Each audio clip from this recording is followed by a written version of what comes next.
एक दलित संगम रैली का मैं उल्लेख करना चाहूँगा। उस समय अनुसूचित जाति मोर्चा का राष्ट्रीय अध्यक्ष था।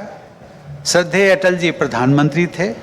देश में बहुत से लोग संघ परिवार तथा अटल जी को दलित विरोधी होने का दुष्प्रचार करते थे।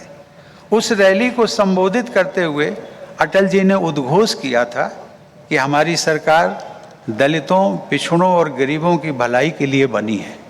हमारी सरकार मनुस्मृति के आधार पर नहीं बल्कि भीम स्मृति के आधार पर काम करेगी। भीम स्मृति अर्थात भारत का संविधान। उन्होंने यह भी कहा था कि हम भीमवादी हैं अर्थात अम्बेडकरवादी हैं। मैंने अटल जी के उद्बोधन की कुछ बातों को आपके साथ साझा किया। संघ की विचारधारा के प्रति समाज के इस वर्ग में जो दुष्प्रचार प्रसारित किया जा रहा था, उसे दूर करने में अटल जी के उस संबोधन की ऐतिहासिक भूमिका रही है।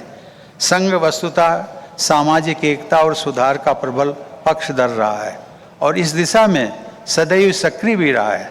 पिछले कुछ वर्षों से मैं अपनी आत्मकथा लिखने का प्रयास कर रहा हूँ, जिसे मैं हाल ही में संपन्न कर पाया हूँ। उसे मैंने Triumph of the Indian Republic, मैं फिर रिपीट करता हूँ, Triumph of the Indian Republic, my journey and my struggles, ये मैंने उसका नाम दिया है। पूरी विनम्रता के साथ मैं ये कहना चाहता हूँ कि मेरी जीवन यात्रा और संघर्ष में जिन आदर्शों ने मुझे शक्ति व प्रेरणा दी है, वे भारतीय संविधान और राष्ट्रीय जीवन मूल्यों पर आधारित है। मेरी जीवन यात्रा में स्वयं सेवकों के साथ जुड़ाव तथा घनिष्ठता से मेरे जीवन मूल्यों के कैसे दृढ़ता मिली, इनसे जुड़े प्रसंग भी मैंने अपनी आत्मकथा में शामिल किए हैं। मैं आशा करता हूँ कि इस वर्ष के अंत तक मेरी पुस्तक आप सभी पाठकों तक पहुँच जाएगी। देवी और सज्जनों, मेरा सौभाग्य है कि संघ से जुड़ी महान विभूतियों से मुझे व्यक्तिगत मार्गदर्शन प्राप्त होता रहा। संघ के चतुर्थ सरसंघचालक आदरणीय रज्जू भैया जी ने मुझे जन सेवा और अध्यात्म की पद्धतियों से अवगत कराया। उन्हीं के सुझाव पर मैंने राज्यसभा सांसद के अपने कार्यकाल के दौरान विपश्यना ध्यान पद्धति का अभ्यास शुरू किया। मैंने देखा है कि संघ के कार्यकर्ता भारतीय परंपराओं में निहित निरंतरता और एकता को महत्व देते हैं।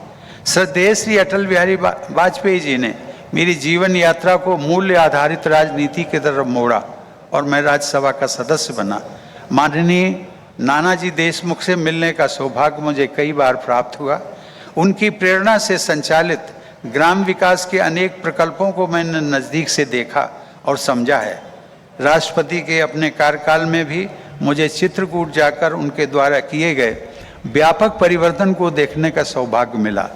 आदरणीय दत्तोपंत ठेंगड़ी जी से श्रमिकों के कल्याण तथा समाज सेवा की अमूल्य शिक्षा मुझे प्राप्त हुई। मुझे डॉक्टर श्यामा प्रसाद मुखर्जी शोध अधिष्ठान में अपनी सेवाएं प्रदान करने का सुअवसर भी मिला। वहां कार्य करते हुए मुझे संघ की विचार प्रक्रिया तथा वर्तमान परिदृश्य में संघ की भूमिका को और गहराई से समझने का सुयोग प्राप्त हुआ।